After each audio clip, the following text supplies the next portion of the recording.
The morning mist clung to the jagged peaks of Cerro Gordo like smoke from a dying campfire. But Captain Robert E. Lee knew that before the sun reached its zenith, this serene Mexican mountainside would echo with the thunder of war. It was April 17th, 1847. And the fate of two nations hung in the balance as precariously as the morning dew on the cliff edges. General Winfield Scott's army had been marching inland from Veracruz for weeks, their blue uniforms now dust-covered, and their faces weathered by the relentless Mexican sun. The soldiers moved with the steady rhythm of men who had tasted victory at Veracruz, but knew that greater challenges lay ahead. Their destination was Mexico City, the heart of the enemy nation. But first, they had to break through the formidable defenses that General Antonio Lopez de Santa Anna had constructed in these treacherous mountains. Lee adjusted his field glasses and studied the Mexican positions with the calculating eye of an engineer. The enemy had chosen their ground well, perhaps too well. Cerro Gordo, the fat hill, dominated the landscape like a sleeping giant. Slopes bristling with artillery pieces that could rain death upon any force foolish enough to attempt a frontal assault along the national road. Santa Anna, self-proclaimed Napoleon of the West, positioned over 12,000 Mexican soldiers along these heights, creating what appeared to be an impregnable fortress of stone, steel, and determination. The narrow pass through which the American army must travel seemed like a death trap. Steep ravines fell away on both sides of the road, while Mexican cannons commanded every approach. Santa Anna's engineers had spent weeks fortifying the position, constructing earthworks and placing artillery with mathematical precision. The Mexican general was confident, perhaps overconfident that no army could break through his mountain stronghold. But Scott's army was no ordinary force. These were veterans of hard-fought campaigns, men who had proven themselves in the crucible of battle. Among their ranks marched future Civil War generals whose names would one day be carved into the annals of American military history. Lieutenant Ulysses S. Grant rode with the 4th Infantry, his quiet demeanor masking the strategic brilliance that would later save the Union. Captain George B. McClellan supervised the engineers, while Lieutenant Pierre Gustave Toutant Beauregard calculated artillery trajectories with the precision that would make him famous at Fort Sumter. The political stakes could not have been higher. President James Knox Polk had committed the United States to this war, believing that American destiny lay in westward expansion. The doctrine of manifest destiny drove the nation forward, but that destiny would mean nothing if Scott's army was destroyed in these Mexican mountains. Back in Washington, politicians debated the war's merits while soldiers prepared to pay its ultimate price. As Lee folded his field glasses, he noticed the way the morning light caught the Mexican flag flying defiantly from the highest peak. Santa Anna had returned from exile to defend his homeland, and the former president-turned-general commanded not just an army, but the hopes of a nation determined to resist American expansion. The Mexican soldiers occupying these heights were fighting for their soil, their sovereignty, and their very survival as an independent nation. The stage was set for one of the most decisive battles of the Mexican-American War, a confrontation that would demonstrate whether American military innovation could overcome seemingly impossible odds. In the shadows of Cerro Gordo, the armies prepared for a clash that would reshape the map of North America forever. General Winfield Scott stood before his assembled officers in the pre-dawn darkness of April 18th, his imposing figure silhouetted against the flickering campfire. 6 feet 5 inches tall, Old Fuss and Feathers commanded respect through both his physical presence and his tactical brilliance. The nickname earned through his attention to military protocol and elaborate uniforms belied a strategic mind that had been studying the Mexican positions for days. "Gentlemen," Scott began, his voice carrying the authority of 3 decades of military service. "Santa Anna believes he has trapped us in these mountains like rats in a barrel. He expects us to dash ourselves to pieces against his guns in a hopeless frontal assault." The general's eyes gleamed in the firelight as he unrolled a detailed map of the terrain. "Instead, we shall give him a lesson in the art of war that West Point has taught us well." Captain Lee stepped forward, pointing to the hand-drawn reconnaissance map he had prepared after days of dangerous scouting missions through the Mexican lines. According to contemporary accounts from the Smithsonian Institution's military archives, Lee's reconnaissance had revealed a crucial weakness in Santa Anna's defensive strategy. The Mexican general had focused his attention on the obvious approach along the national road, leaving his left flank vulnerable to an unexpected assault from the south. "The path exists," Sir Lee reported, his Virginia accent soft but confident. "It will require our men to move like mountain goats, carrying their weapons and ammunition through terrain that would challenge a mule train, but it can be done." The route Lee had discovered wound through dense chaparral and over rocky ledges that the Mexicans had deemed impassable. It was precisely the kind of audacious maneuver that had made American arms victorious from the halls of Montezuma to the UHD shores of Tripoli. Scott nodded approvingly. The plan was brilliant in its simplicity. While a diversionary force engaged the Mexican positions along the main road, the bulk of the American army would execute a flanking movement that would bring them onto the plateau. Behind Santa Anna's fortifications, if successful, the Mexicans would find themselves caught between two fires, their carefully prepared defensive positions rendered useless by American tactical innovation. The general assigned the diversionary attack to General David Emanuel Twiggs, a Georgian whose aggressive nature had earned him the nickname Old Davy. Twiggs would lead his division in a series of probing attacks along the national road, creating enough noise and confusion to convince Santa Anna that the main American assault was coming from the expected direction. Meanwhile, General Gideon Johnson Pillow would lead the flanking force through Lee's secret route, supported by the volunteer regiments, whose enthusiasm often compensated for their lack of formal military training. As the officers dispersed to prepare their commands, the weight of responsibility settled on every American shoulder.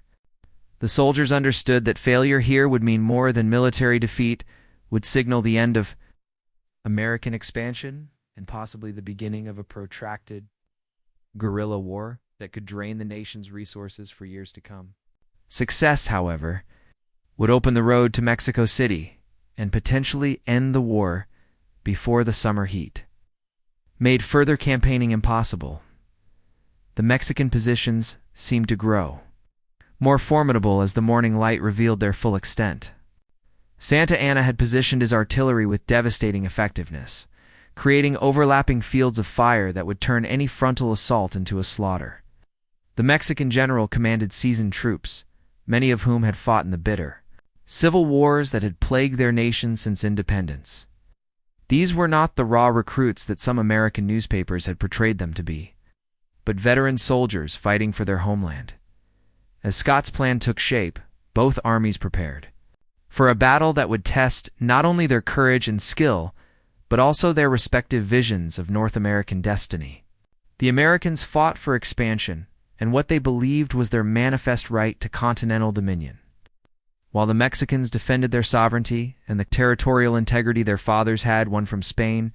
Pre-dawn hours of April 18th brought an eerie silence to the mountains as American soldiers began their treacherous journey through what they would later call Hell's Kitchen. The seemingly impassable terrain that Captain Lee had scouted south of the Mexican positions. General Pillow's flanking force moved like phantoms through the chaparral, each man understanding that discovery would mean certain death and possible defeat for the entire American expedition.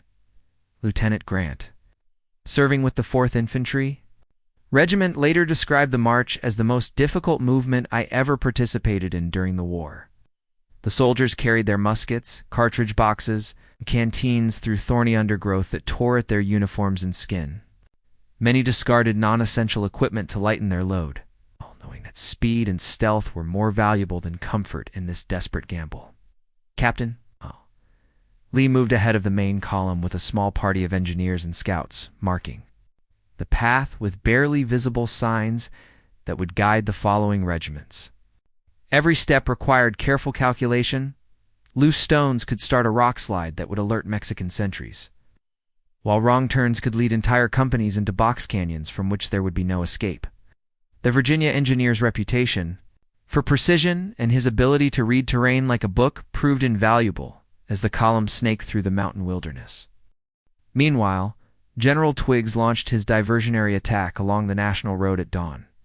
The roar of American artillery announced to Santa Anna that the expected assault had begun, exactly as the Mexican general had predicted.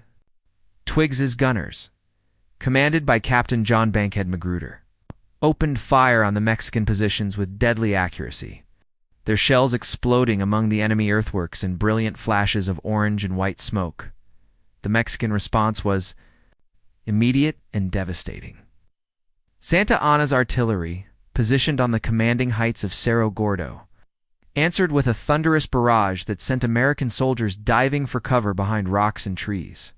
The sound echoed through the mountains like the voice of an angry god, and Mexican infantry poured volleys of musket fire down upon the advancing Americans. To the watching Mexicans, it appeared that their defensive strategy was working perfectly. But this was exactly what Scott had planned. While Santa Anna focused his attention and reserves on repelling Twiggs's attack, Pillow's flanking force continued their agonizing climb through the wilderness. The men moved in single file along narrow ledges where one misstep would send a soldier tumbling hundreds of feet to his death. Their faces were scratched and bleeding from the thorns. Their uniforms were torn, and their water supplies were running dangerously low. But still, they pressed forward. Captain McClellan, directing a company of engineers in the flanking column, marveled at the determination of the volunteer regiments. These citizen soldiers, many of whom had never seen combat before, Veracruz, climbed like veterans through terrain that would have challenged experienced mountaineers. The Illinois and Indiana regiments proved particularly effective, their frontier backgrounds having prepared them for this type of harsh wilderness travel. As the morning wore on, the sounds of battle from the national road grew more intense. Twiggs was pressing his attack with convincing ferocity, and Mexican casualties were mounting. Santa Anna reinforced his threatened positions, drawing troops from other parts of his defensive line exactly as Scott had hoped. The Mexican general remained confident that his mountain fortress was impregnable, never suspecting that hundreds of American soldiers were climbing through the wilderness toward his undefended flank. By mid-morning, Pillow's advance guard had reached a position where they could see the Mexican camp spread out below them. The sight that greeted them was both encouraging and terrifying. Encouraging because the flanking movement had succeeded beyond their wildest hopes. Terrifying because they could see the full strength of Santa Anna's army deployed in defensive positions that would have been nearly impossible to assault from the front. The moment of truth was approaching. Soon the American flanking force would have to reveal itself and attack positions that the Mexicans had never imagined could be threatened. The success or failure of Scott's audacious plan hung in the balance as American soldiers prepared to emerge from Hell's Kitchen and strike like lightning at the heart of Santa Anna's mountain stronghold. At precisely 11:30 in the morning, the mountain silence exploded into chaos as General Pillow's flanking force burst from the chaparral onto the Mexican plateau.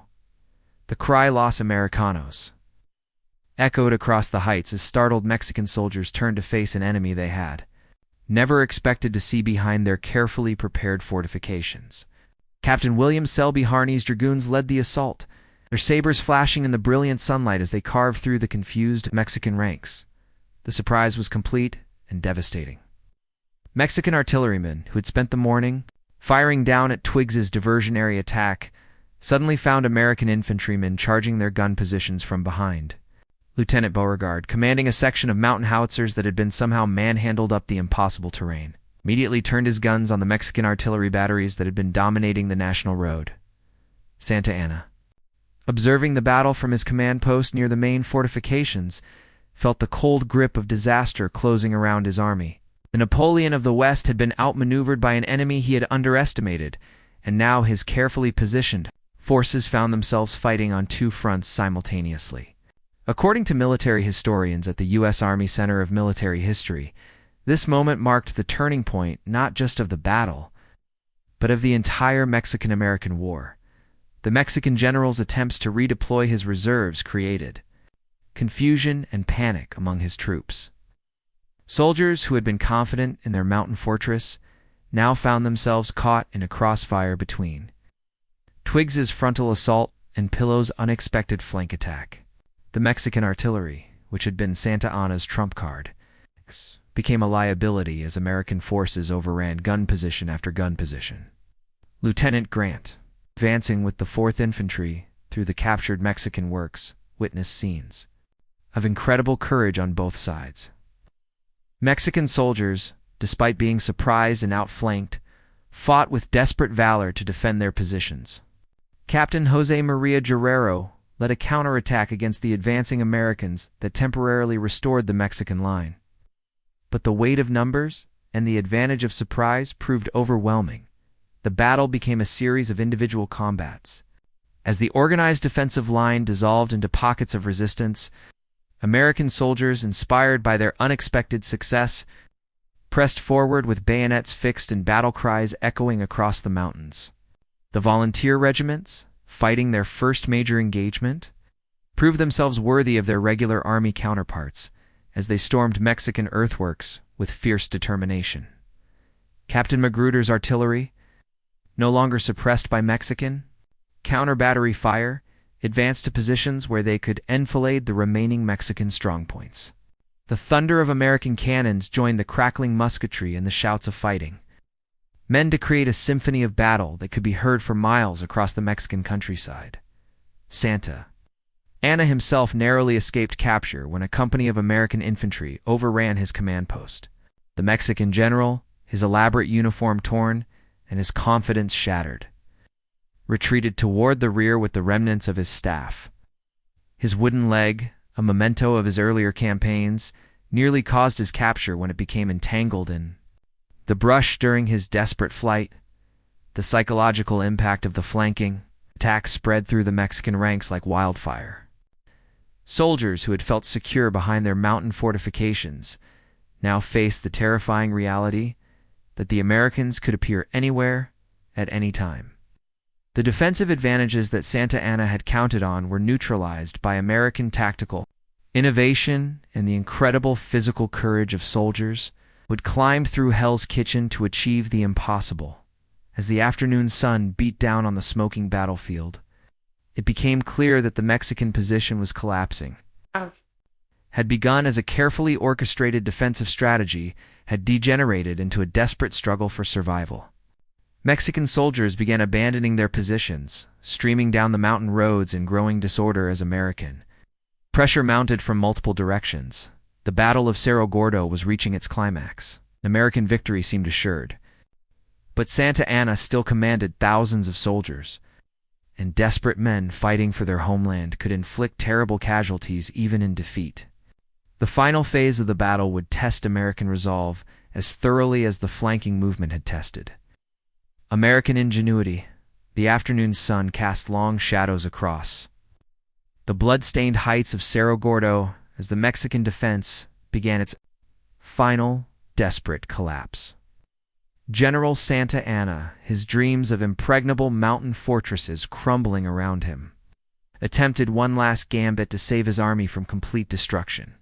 From his new command position near the base of the main peak, he ordered his remaining reserves to launch a counterattack against the American center, hoping to split Scott's forces and create an escape route for his battered divisions. The Mexican assault came with the fury of men who had nothing left to lose.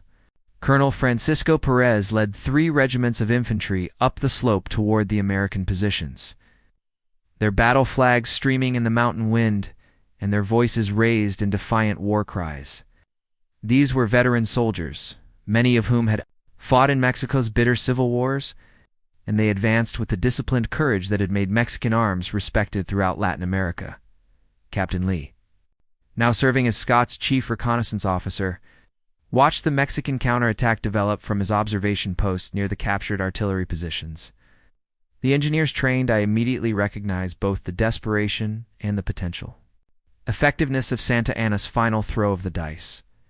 If the Mexican assault succeeded in breaking through the American center, it could turn victory into disaster and give Santa Anna the time he needed to reorganize his scattered forces. But the American soldiers who met this last, the Mexican charge, were no longer the uncertain troops who had landed at Veracruz months earlier. They were battle-tested veterans who had proven themselves in the furnace of combat, and they met the Mexican assault with steady volleys and unwavering determination. The volunteer regiments, fighting alongside their regular army comrades, demonstrated that American citizen soldiers could match any troops in the world when properly led and motivated. Lieutenant McClellan, commanding a battery of captured Mexican guns that had been turned against their former owners, poured canister shot into the advancing Mexican ranks with devastating effect. The 12-pound cannons, manufactured in British foundries and purchased with Mexican silver, now served American purposes as they carved bloody lanes through Santa Anna's finest regiments. The climax of the counterattack came when Colonel Perez himself fell, struck down by American musket fire just yards from the captured earthworks. His death seemed to break the spirit of the Mexican assault, and what had begun as an organized attack dissolved into individual acts of heroism and desperation. Mexican soldiers continued to fight with remarkable courage, but without coordinated leadership. Their efforts became increasingly futile. General Scott, observing the battle from his command post, recognized that the moment had come to deliver the decisive blow. He ordered a general advance along the entire American line, committing his reserves to a final assault that would either complete the victory or risk everything in one tremendous gamble. The order was received with cheers from American soldiers, who had tasted victory and were eager to finish what they had started. The advance was magnificent and terrible to behold. American infantry, their bayonets gleaming in the afternoon sunlight, swept forward across the contested plateau like an unstoppable tide. The volunteers from Illinois, Indiana, and Tennessee fought alongside regulars from New York and Pennsylvania, all united in their determination to break Mexican resistance once and for all. Santa Anna, witnessing the collapse of his counterattack and the advance of the entire American army, finally accepted the inevitable. The Napoleon of the West had been thoroughly outgeneraled by his American counterpart, and further resistance would only lead to the needless slaughter of his remaining soldiers. With tears of rage and frustration streaming down his weathered face, he gave the order for a general retreat. The Mexican withdrawal quickly became a rout as organized resistance crumbled across the battlefield. Soldiers abandoned their weapons and equipment in their haste to escape the American advance, and the mountain roads became clogged with fleeing troops, artillery pieces, and supply wagons. The army that had seemed so formidable behind its mountain fortifications dissolved into a mass of demoralized refugees seeking only to escape with their lives. American pursuit was swift and relentless. Captain Harney's dragoons led the chase, their horses thundering down the mountain paths as they pursued the fleeing Mexicans. Hundreds of prisoners were taken, along with vast quantities of military equipment, supplies, and artillery pieces that would strengthen Scott's army for the march on Mexico City. By evening, the Battle of Cerro Gordo was over, and American victory was complete. The mountain fortress that Santa Anna had believed impregnable had fallen to American courage, ingenuity, and tactical brilliance. The road to Mexico City lay open, and with it, the possibility of ending the war before the summer heat made further campaigning impossible. As the smoke of battle drifted away from the blood-soaked heights of Cerro Gordo, the true cost of American victory became painfully apparent. Captain Lee walked among the wounded and dying soldiers scattered across the plateau, engineer's mind automatically calculating the price that had been paid for tactical brilliance. The mountain wilderness that had seemed so beautiful in the morning mist was now littered with the broken bodies of men from two nations who had fought with desperate courage for their respective causes. The American casualties were relatively light compared to the Mexican losses: 63 killed and 353 wounded according to official reports, but each number represented a life cut short, family that would mourn, and dreams that would never be fulfilled. Lieutenant Grant, moving through the battlefield to reorganize his scattered company, found himself profoundly affected by the sight of so much human suffering.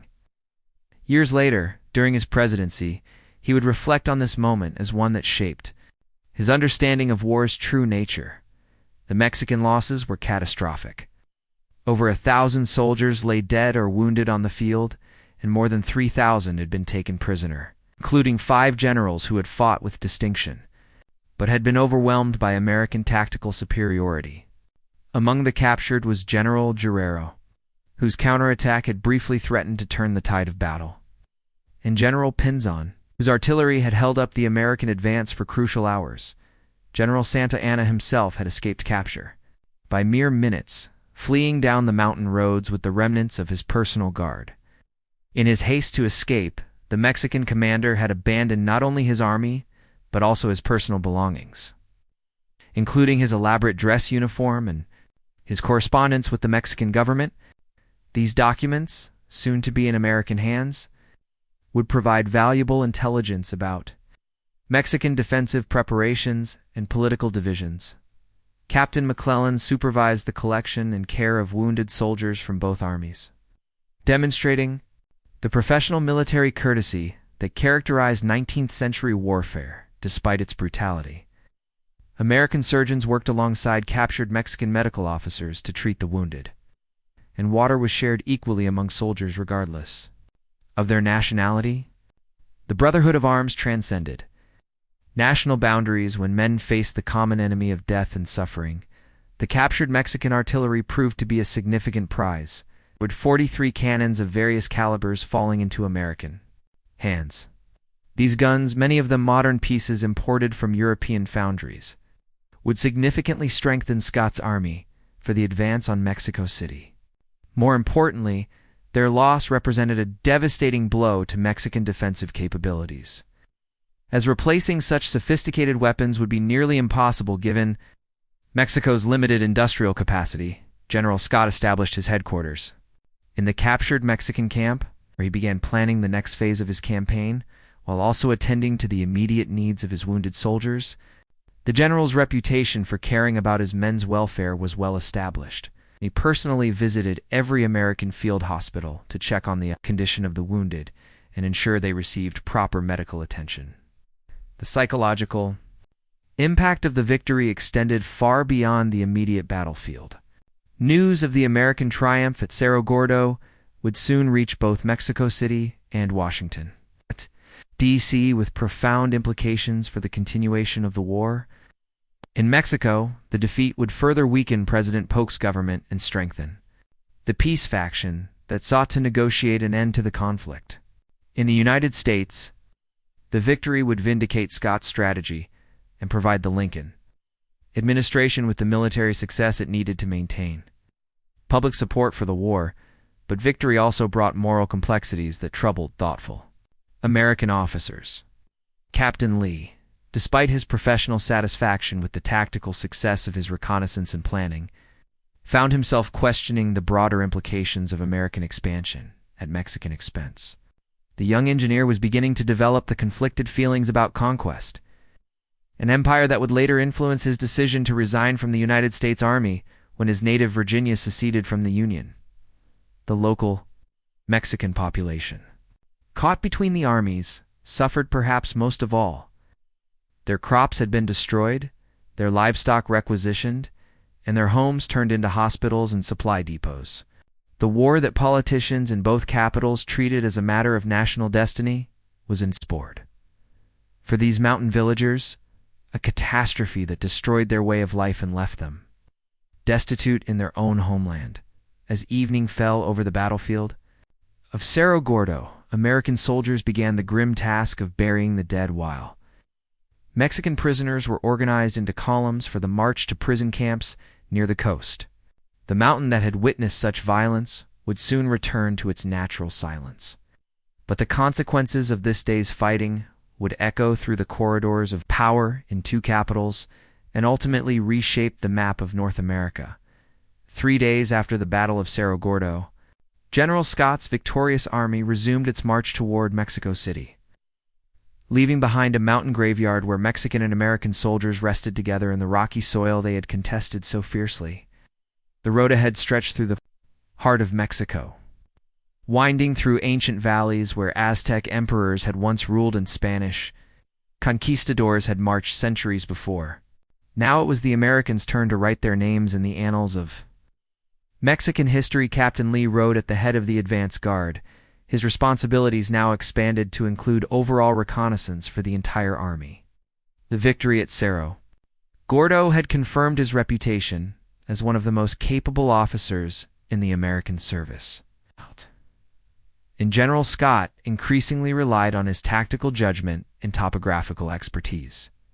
Behind him marched an army transformed by victory confident, experienced and eager to complete the conquest that would fulfill America's continental destiny.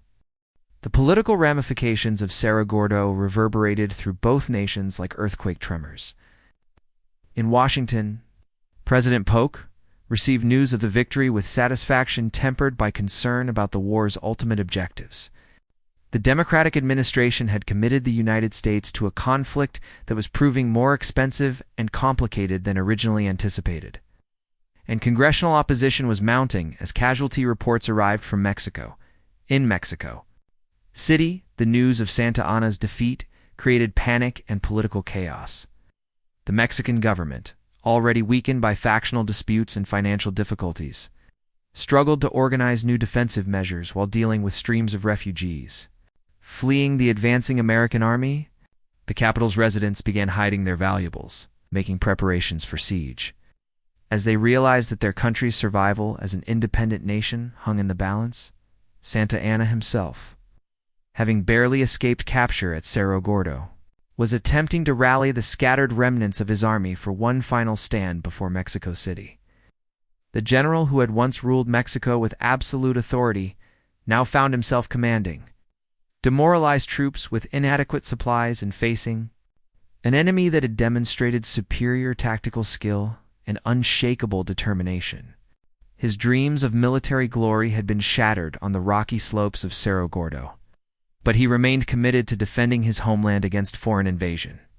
The American advance through central Mexico took on aspects of a triumphal procession, as town after town surrendered without resistance. Local officials, recognizing the futility of opposing Scott's battle-tested army, welcomed the Americans with pragmatic acceptance rather than enthusiasm. The Mexican people, exhausted by years of civil war and foreign intervention, seemed resigned to whatever political arrangements would emerge from American victory. Lieutenant Grant, now serving on General Scott's staff, marveled at the beauty of the Mexican landscape and the sophistication of the cities through which they passed.